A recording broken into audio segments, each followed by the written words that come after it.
Oh, hi. I'm back. Haven't been live for a while, and today I want to talk about Advaita Vedānta, uh, because I've been discussions with various people about what the genuine Advaita Vedānta is, and that's a difficult question. It's a rich topic for an academic. As an academic, I could very happily spend a lot of time um, going through the different varieties of Advaita Vedanta. And I've done that informally and provisionally in some of my Substacks here. What I've noticed about this topic is that there's an academic discipline in universities that studies Advaita Vedanta. And there are a lot of recent work done in this area, and yet there's no connection. There's often a complete disconnect between this study of Advaita Vedanta and the popular versions of Advaita Vedanta that have become more familiar in recent years, like people who are followers of Neo Advaita, or the global communities of people who see themselves as disciples of Bhagwan Sri Ramana Maharshi. So there's no real connect. There's a complete disconnect between those communities. The academics don't really study. The academics who study Advaita Vedanta as a scriptural tradition, the Sanskritists, the Indologists, they don't really study. They don't interact with this other group. That's left more for people who study contemporary religion. All right, and then there's another issue. There's a strand of Advaita Vedanta that's become increasingly influential that basically claims that the only way to moksha, to enlightenment, is through the practice of Shabda Pramana. And what the Shabda Pramana is the claim that because Brahman itself is formless and it's not identical with any physical or mental or intellectual formation, there's no way to approach it other than through the statement of the Upanishads, the great statements, the Mahavakyas, for instance. That one example is Tat Tvamasi, you are that. And simply by hearing that, if you're sufficiently purified and sufficiently prepared, you should realize instantaneously, that that's true, that there's only Brahman. There's nothing but Brahman. It's formless, it's eternal consciousness, it's what we fundamentally are. And there's no division in it, there's no cut in it. So there's only one consciousness, one Brahman, and it is what is right now. And that is, of course, a completely understandable stance to take. But two difficulties arise with this approach that I've noticed. And the first is that often people who advocate it are exclusivistic. That is, they see it not only as the only true path, and there are lots of paths, you can follow them, but it just leads to experience seeking. It just leads to something else. It leads to more maya, more involvement in samsara. And in the end, it just leaves you where you were with maybe a more exalted sense of the deeper depths of maya. Uh, so that, of course, is what you expect from exclusivistic religious teachings, because you've always find among exclusivists the claim that they have the only truth. And what's really amusing to me as a scholar of religion for many decades, I've written about pluralism, is that all the pluralists think pretty much in the same way. They all think there's a logical similarity between their kinds of arguments, different content, same arguments. I've taken this up in my books. One of my books, Pluralism: The Future of Religion. I took that up in great detail. So, but that's not the topic for today. The point I want that does bear repeating is that religious and philosophical exclusivists have different content but similar arguments. All right. So, but that itself is just an argument. It doesn't really prove anything. So the second issue is that this approach to Advaita Vedanta it not only it assumes that it's the ultimately the true teaching, the one true teaching, but that the other forms of Advaita Vedanta, the other schools, the other traditions are also wrong. What to speak of course, yoga and tantra uh, as just forms of mysticism, experience seeking. So this the issue then arises: is this true? Of course, that Shabda Pramana is the only teaching. Well, let's just assume that it is. Let's make that assumption that reflecting upon the statement that that you are that is the only way to awaken.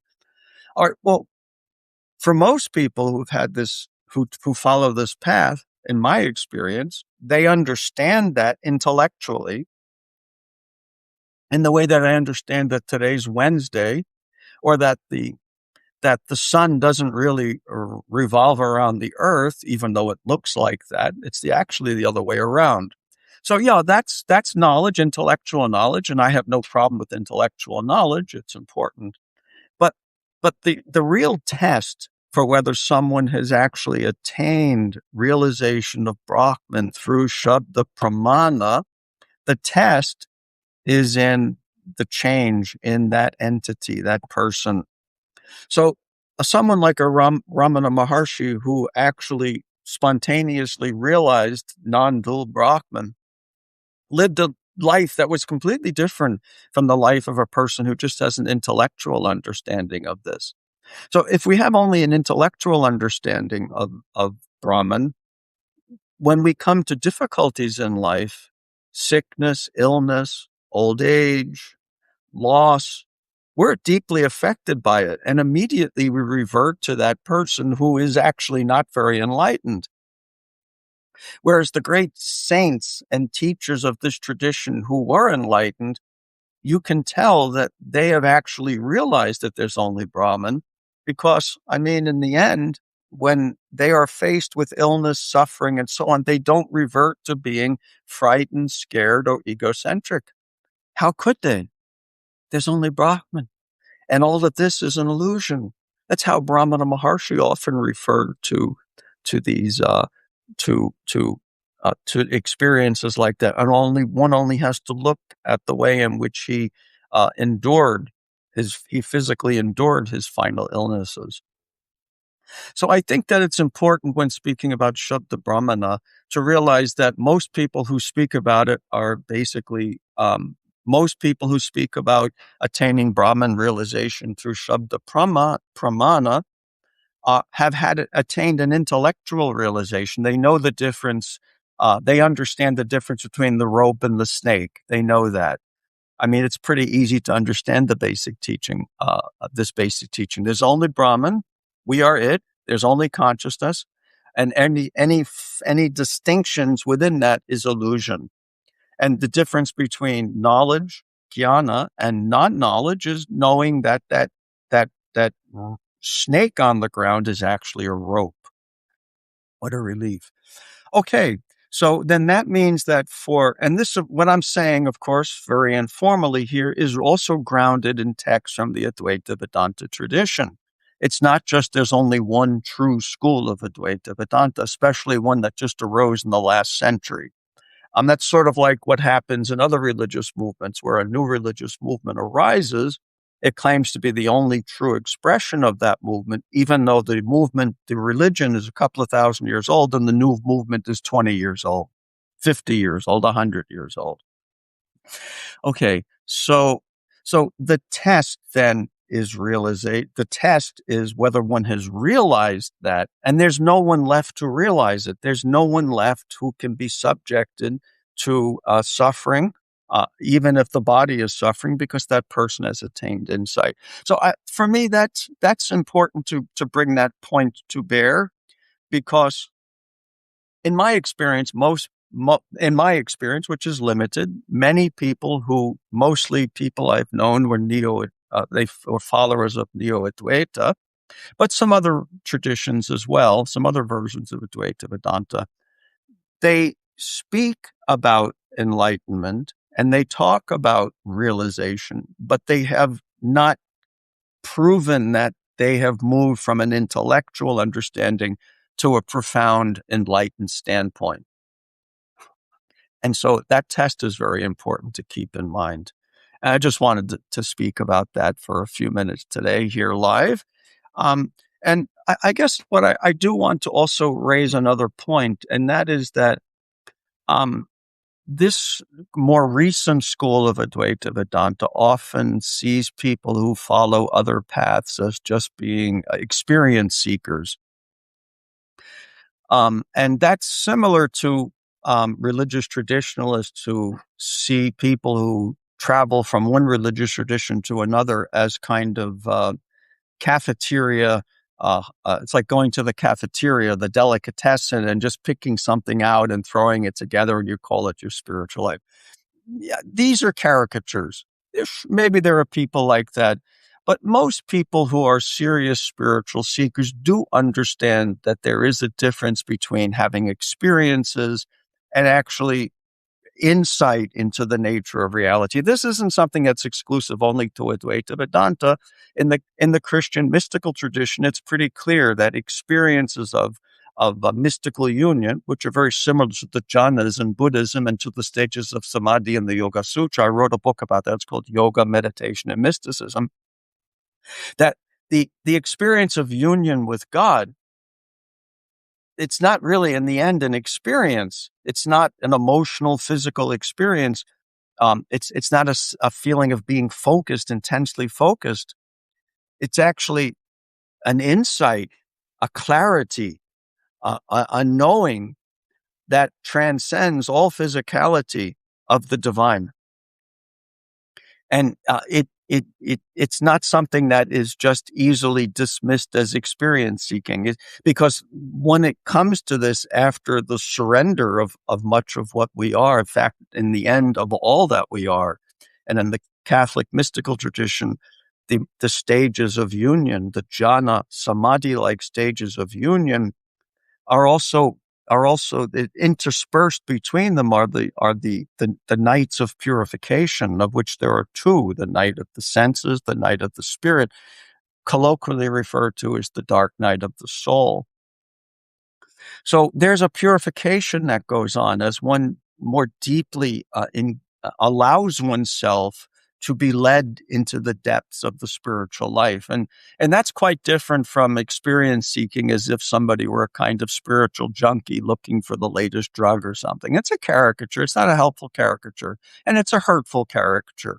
Like most statements like that, it's harmful to the people who hear it because it can discourage them in their spiritual path. And we know that it's already difficult enough to live a spiritual life in this physically embodied form that we have, and in a very secular and materialistic age, which discounts spirituality in general. And it's hurtful for spiritual traditions to join in that unconsciously, unwittingly, in that critique of spirituality. So that's the second point that I wanted to make today about so-called spiritual experience seeking spiritual junkies, I suppose. So what about the ultimate claim that that uh, that reality is one and consciousness is one, and that's all there is to it, and that enlightenment is a stance that transcends all experience? Well, when you press this a little bit, you actually ask, well, what is the content of that enlightenment? What's it really like?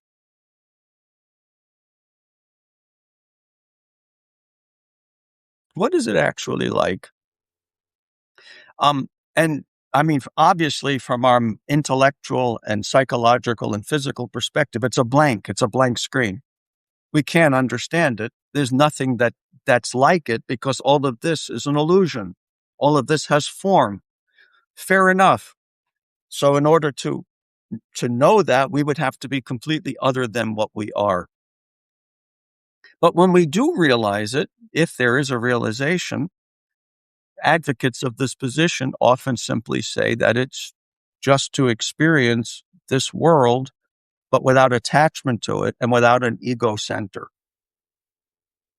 So It's the old saying that we heard that before enlightenment, that everything was, before we were enlightened, the mountain was a mountain. And while we were searching, suddenly it was some mystical, transformed object. And then afterwards, it's just ordinary reality again, except that we're no longer deeply invested in it. All right. So if that's the case, then right now it's Thursday.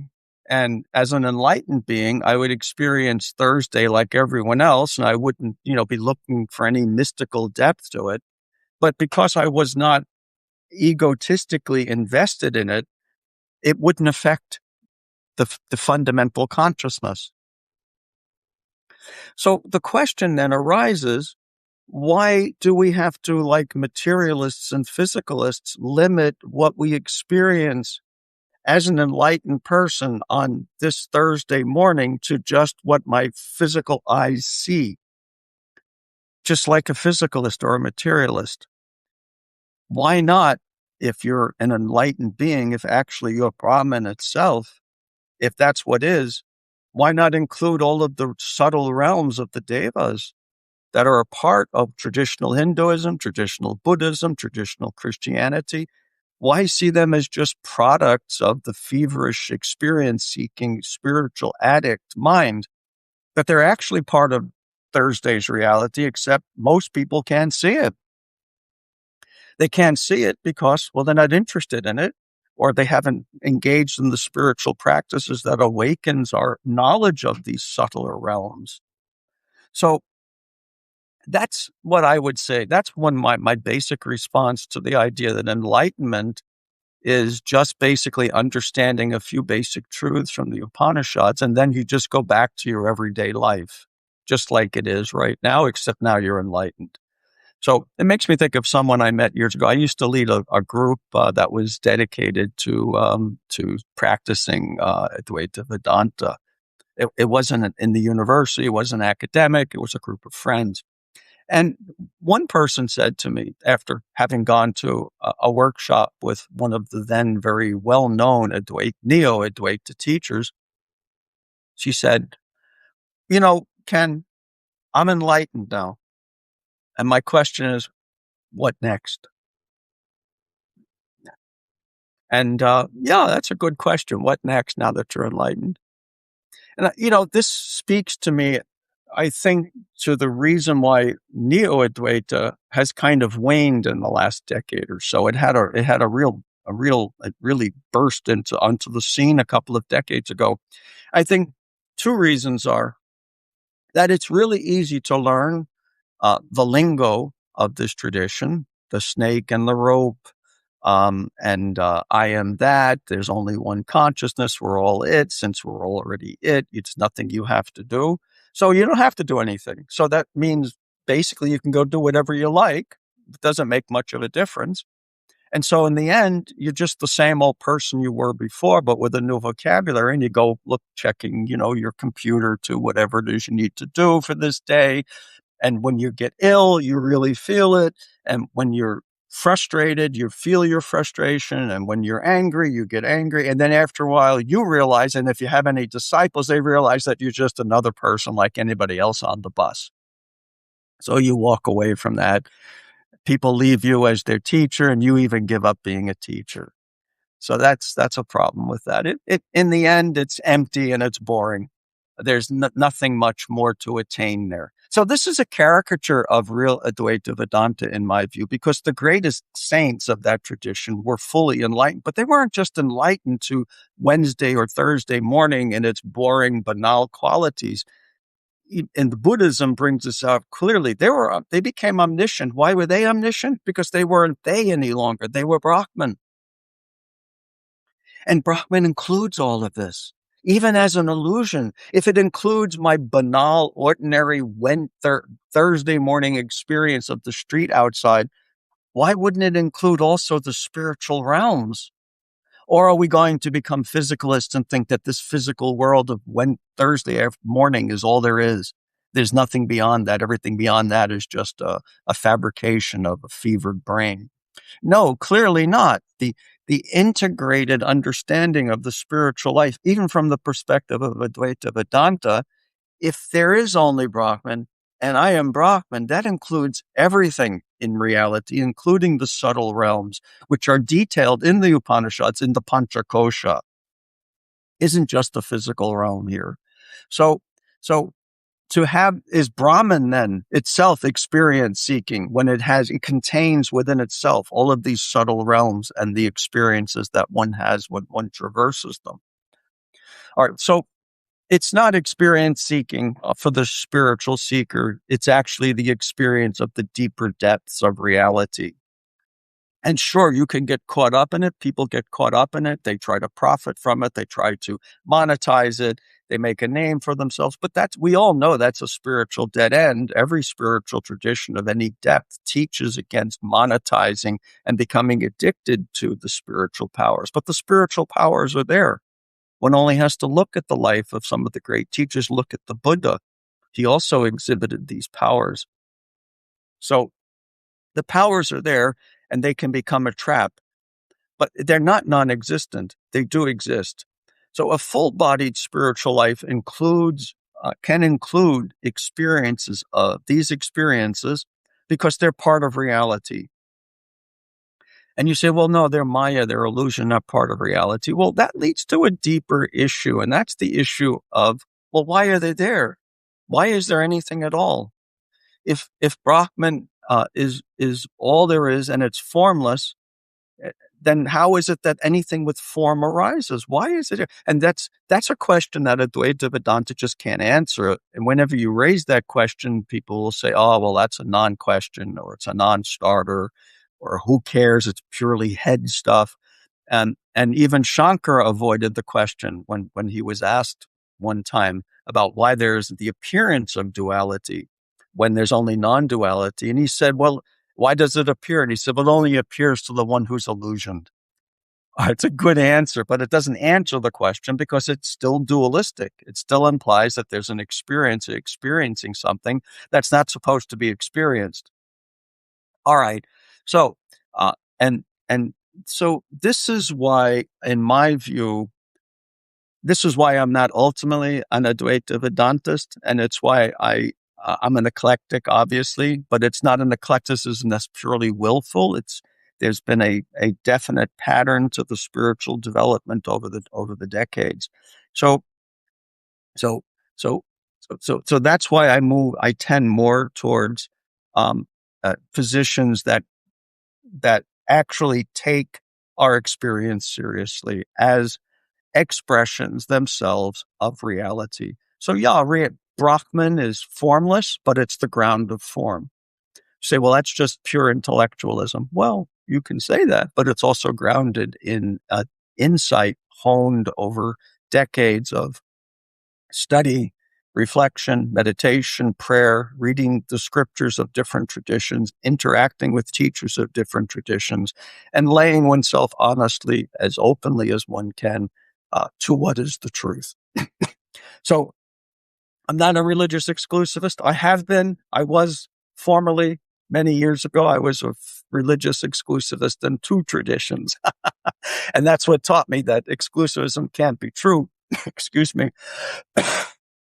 Because I was an exclusivist in one religion and then an exclusivist in another, and very intense, as only a 21-year-old in the 1970s could have been, intensely exclusivistic in two traditions that could not both be true. They could both be false, because maybe the physicalists are right, but they couldn't both be true in all of their details. And that's what led me to become a theologian and then a philosopher and a philosopher of religion. Well, I think that's enough for today. I enjoyed that. And I hope that a few of you will get some insights from that. Take care. Be well.